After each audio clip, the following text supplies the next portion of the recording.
This is Outdated, and welcome to the first episode of the new identity I'm going to do for this channel, Outdated Reviews. So what I'm doing is I'm looking at various works of role-playing games and things like that, like tabletop role-playing games, and I'm going to review them. Various books, starter sets, modules, stuff like that. This is something I've been involved in since the 70s, honestly, as far as playing the games, and I'm very familiar with them. And I decided to start with the most recent edition of the game that got me involved in all this in the first place, Dungeons and Dragons. And so I'm pulled out my player's handbook. So I would say thank you, Wizards of the Coast, for the review copy, but you know, it's not a review copy. This thing's been out for a while. It's my copy, and I bought it my darn self. So I guess you could say thank you, Amazon, and my bank account. But either way, so this is the player's handbook. So when I do a review, it depends on what I'm looking at as to what I'm looking for. So this is a core book. So the question for a core book is, one, does it teach me how to play the game? That's number one. I need to see that. Two, does it teach me how to create a character? Most role-playing games have you create characters, right? So this should be the volume that indicates that. Three, preferably, it'd be nice if there was information on how to run it, but that will not be the case here. Is there an adventure that I would kind of like? And I know that one's kind of depends on the person. If it's a core book, I would like there to be an adventure, but some people disagree. For me personally, I would like there to be one. That's not going to like hinge on it, right? I'm mostly going to be looking at things like what it does provide, the quality of the actual book, the physical construction of the book, all that stuff, right? So we're going to go ahead and get started here, and when it's over, I will give it a rating from 0 to 10, right? With 0.5s as an option, okay? I'm not going to get nitpicky with, 8.15. I'm not going to do that, okay? So we're looking at the Dungeons & Dragons Player's Handbook. So the first thing I'm going to say is it's very solid, right? Nice, solid, hardback. Now, what I do like, and I don't know how others feel about it, was how the modern day D&D books are all glossy, except for this one half of the back cover, and it's matte. I really like that. And it's consistent from each book, and I think that helps give it an identity, as does this Dungeons & Dragons red swish logo on the side, and down here, all of that gives it some nice identity, okay? So we open up, and pros and cons here. This is wasted space.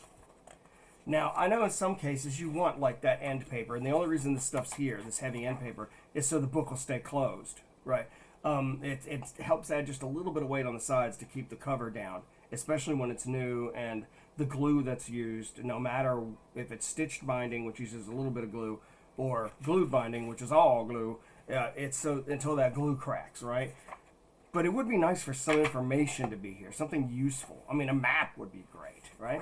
And so, Player's Handbook, we get our first example of art besides the cover, and the art is quite good. I grew up with the Larry Elmore art, so we got our table of contents, a preface, introduction. Here we have how to play, right? What the game dice are. The D20, the D&D as a system is predicated on the D20. The adventures.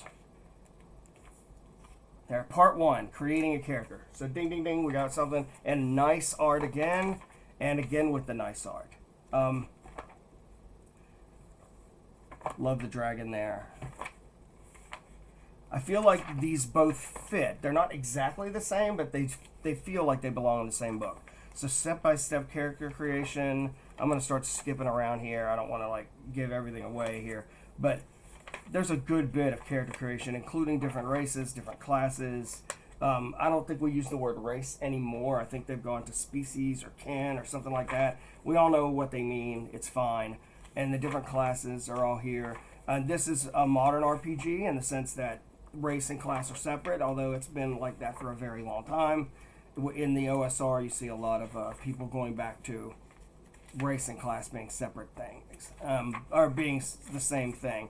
But each race or class, like Ranger, you've got 1, 2, 3, 4, 5, 5 pages. What about the rogue? They're usually pretty complicated. 1, 2, 3, 4, 5 pages. Yeah, it looks like you get about 5 pages for each, right? What about race? How did we do with race? Let's pick a race. Dragonborn. 3 pages. Gnome. 3 pages. Looks pretty consistent. Okay. And again, the art is consistent. You have all these crazy charts. I never really understood the point of what your level is and then the spell levels you can cast and why they were different. I never really understood what the logic there was, but there it is. Some games still do that today. Obviously, D&D, we're looking right at it. All right, so I'm going back here to see. So we should be changing sections any second now. Sorcerer, Warlock. Whenever magic user simply isn't enough, let's make a bunch of examples of people that cast arcane spells. Okay, Chapter 4, Personality and Background. I have heard some people talk about how this section is largely silly, and by that I mean, like, for people who have played, for people who are involved in this hobby, this seems like a lot. You know, it seems like a bunch of stuff we don't really need. Now, the backgrounds thing, I recognize what they're doing. They're trying to give it some mechanical benefit and hindrance, and it also adds to the roleplay part. But we already knew it added to the roleplay part. We've been doing this stuff for, in my case, decades. But it's okay. I don't mind the background stuff. Then we're getting into equipment. Of course, we've got to have that. And I like that I've got some pictures of various weapons and armor. That's a much. It's not everything, obviously. But there's a good bit sprinkled throughout that you could probably track down most items on the list. Let's see. Customization options. Okay, this is... I do like... One thing I really enjoy about 5th edition, I have to say, straightforward, is... In the old days, original D&D, like back in the day, the old BX days, you got experience points for each gold piece you got. That you were able to find, take from an enemy, steal, whatever, right? Then with AD&D, it became more about like killing monsters and stuff like that. Here, they give you the option of the killing monsters thing or milestones, where, okay, you finish this major milestone of this campaign, everybody goes up a level, boom, done, right? I like that a lot better, because in the end, it just encourages murder hoboism, which does not help. It actually just gets in the way. So, and one of the flaws with this system we'll get into in a bit as we continue. We're getting into part 2 now, playing the game. Hey, we needed that, right? Right. So using your ability scores, blah blah blah. So one thing about this D20 system, it is a D20 roll over system. So your stats have modifiers, right? So what happens is, I'm going to actually, here you are. Here's where the modifier things are. And I don't know if I can get it up close enough where it will focus or not. Yeah, are you going to focus? Because I've never used the camera before. I'm thinking it's not. But either way, you can trust me on this. Whatever your ability score is, from 1 to 30, you're going to have something from 3 to 18 probably. But 1 to 30 has modifiers ranging from -5 all the way to +10. Because, you know, who likes symmetry apparently.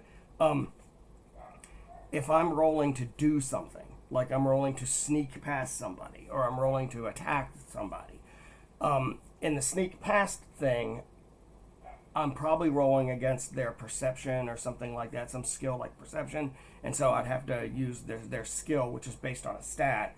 And let's say, let's start with the hit somebody. They have an armor class, right? Let's say their armor class is 14.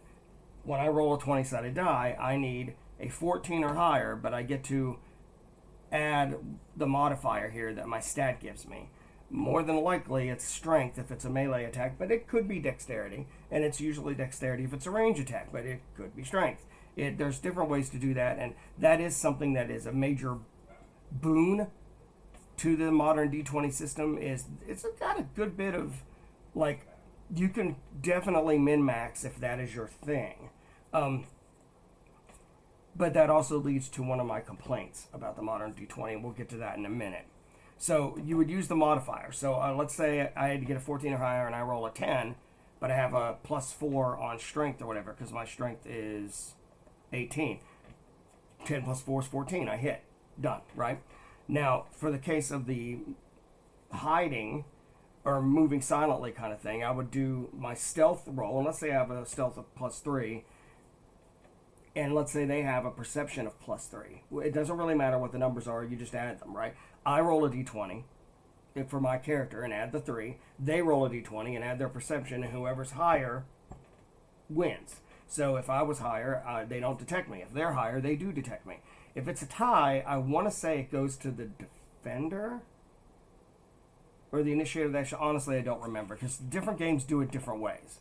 One thing I really like that 5th edition introduced was advantage and disadvantage, where you, honestly, instead of rolling 1d20, you roll 2. In the case of advantage, you take the higher roll. In the case of disadvantage, you take the lower roll. That simple mechanic has honestly changed a lot of things D&D wise, and other role-playing games too. Here we've got typical difficulty classes for various things: 5, 10, 15, 20, 25, 30, that sort of thing. Saving throws, that's when something happens that your stats don't actually fit it, but you've been exposed to it, whatever it is, and you have to make the adjustment. Here's some more artwork. I think I saw this picture already. I think this is reused from the front of the book. All right, now we're into the combat section, which I'm going to be straight up with you. It's probably the biggest section that doesn't say spells on it. Because, again, we're going to get into the negatives of the modern D20 system in a sec. But, yeah, here we go. That is all combat right there. Great art again. But the problem, and I'm going to get to the problems I have with it in a minute, but that's the combat section. I kind of already described it. Here's the spells, as you would, and this is a must. If you're going to do a fantasy game that has magic, you should have a list here if it has magic of a high fantasy nature, and D&D is usually high fantasy. It can be low fantasy. You can do stuff with it. I want to say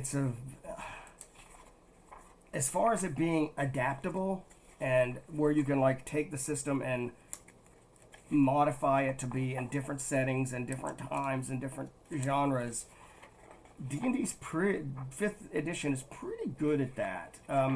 I'd say it does all of it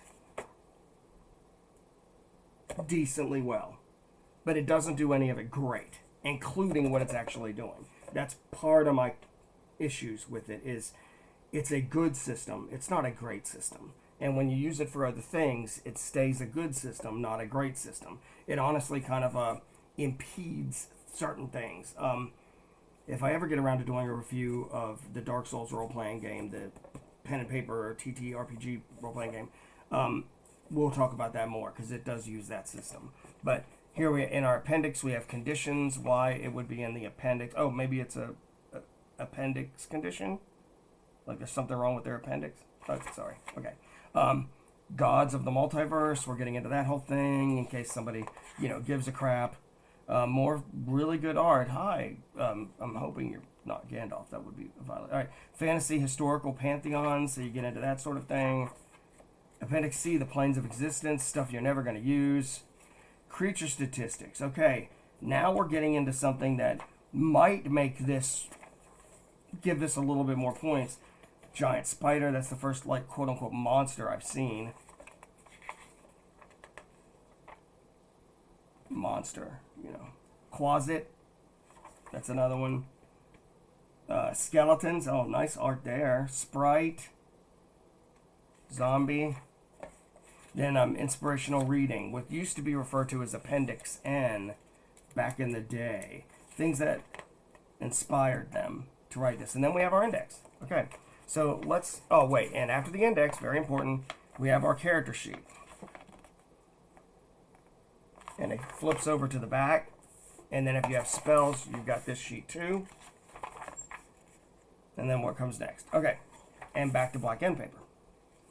So let's take a look at the construction of the book real quick. And we talked about it a little bit, but here's something I want us to see. right here. So books can either be glue bound, saddle stapled, or stitched binding. Saddle stapled is usually a soft cover book, and you'll know them when you see them. Literally, it just staples down a sharp corner on the back, and it works great. Glue bound is where they've been glued on the side. It'll have a flat spine on the interior or exterior. Like D&D books all have a flat spine. See if I can show that to you. There we go, right here. See, it's flat. Sometimes you'll have round spines, but here it's flat. And that, what you see there, that's a little bit of stitching. So does this have stitched binding? Let's find out.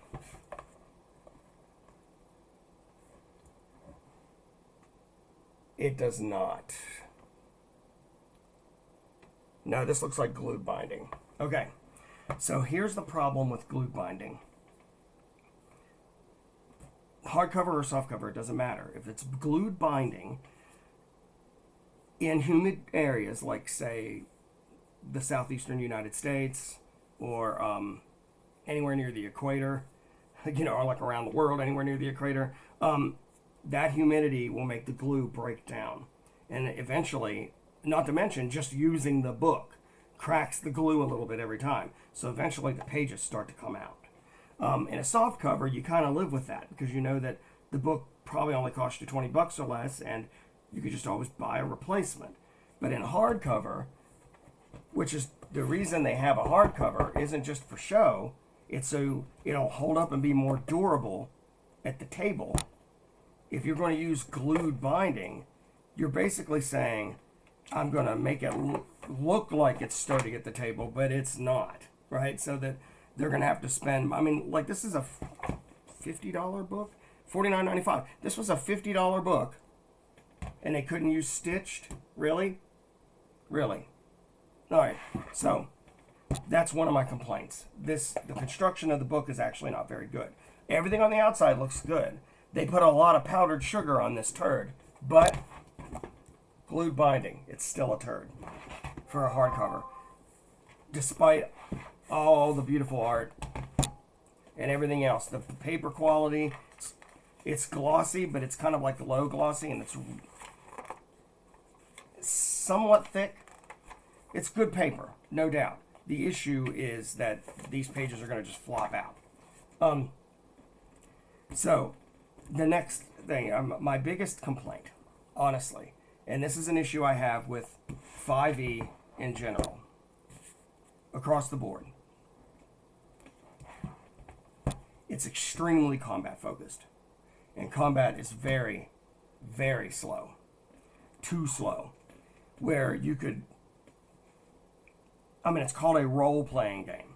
They want you to play a role, right? So acting, basically, right? But then when you play D&D, you'll play the role for maybe an hour. You'll get into one reasonable-sized fight, and it takes an hour and a half just to get past the first room of goblins or whatever. Now, we can do less goblins or less orcs, whatever you want, but then there's no challenge to it. And it loses its fun because you get experience originally by killing monsters. Thus, the milestone system, they try to alleviate some of that, but it doesn't work. The system is bogged down by too many rules, too many things to go look up, too many ways that people can unbalance the game and make it so that it's not fun anymore. Don't get me wrong. A really nice fight on a map mat, whatever, with miniatures, and a battle that takes a couple of hours. Yeah, that can be pretty awesome. I'm not going to lie. But where's the role playing? Saying I'll attack the orc is not role playing. Even if you do something in character during that, not really. It's a little bit, but not much. And it takes away from what should be the focus of a role playing game. Playing a role, right? Living a story. If the combat system were smoother, definitely faster, that would be different. But it's just not. And this is an issue that D&D has had since the beginning. Since it was kind of a spin-off of Chainmail, which was a mass miniature battle game, right? This was a spin-off of that, and it turned into its own thing, far more popular than Chainmail ever was. So in the end, I've got to give this thing a rating. So is this an all-in-one book? No. No. If I'm the DM, which I usually have been in my life, and I buy this book, am I able to DM from it if I am a new player and a new DM? Not even a little bit. I mean, they give me a little bit. They give me a few monster stats. I might be able to say, okay, you made this character. Let's see what happens if you fight a couple of wolves. You know, but that's not a role-playing game. That's a combat simulator. And honestly, it's not that great at that anyway. So this does not stand on its own. I would have to do more. I would have to purchase more. Matter of fact, it even says so right here. Level up your D&D game by visiting DungeonsandDragons.com to see the suite of Dungeons & Dragons offerings. The reason is because you know, and in this article you can see there's a starter set, monster manual, Dungeon Master's Guide. You absolutely need the monster manual and traditionally the Dungeon Master's Guide, but I'll eventually review those two and we'll talk about like how much they're needed or whatever. But I'm going to try not to judge this as a core book. I mean, it is a core book, but it's one of several core books for the game. The question is, do we need multiple core books when this one is, what, 316-ish? 320 pages. Do we really need another core book or two more core books? That's debatable. So, on a scale of 0 to 10, 0 being, oh my God, please don't even waste your time, money, I don't know why you even watch the video kind of thing, and 10 being, this is one of the best products I've ever seen. And bear in mind, I've been doing this kind of thing since, I want to say 1978. Yeah, because I was 8 years old. On a scale of 1 to 10, I'm giving it a 7.5. As a teacher, because that's my actual day job, a 7 is passing. Below 7 is failing. So it definitely passes. I'm going to give it a 7.5 because the art is really good and it feels like it fits together mostly. The paper quality is nice. The system isn't particularly hard, right? It gives me ways to create character, gives me the spells, even gives me a few monsters. I mean, honestly, that's one of the factors that made me go above a 7, is it gives me a little something to kind of indicate that maybe I could play right out of the box. Maybe, right? Especially if you were an experienced DM already and you already know what to do. But as far as this, it's not enough for an inexperienced DM. But one of the biggest killers is this binding right here. It's a problem. So I'm giving it a 7.5 out of 10. I hope you enjoyed this episode. If so, please like and subscribe. Hit that notification bell as I upload more of these. I've got a lot, and as I said, this is not a review copy. It's literally my copy. Now my phone's decided to ring in the middle of a video. Some things don't change. So this review copy here, or this non-review copy here, it's my copy. And I would say now for a word from our sponsor, but I'm not important. I don't have a sponsor. So thank you so much for watching, and let's see how this new direction for my channel goes.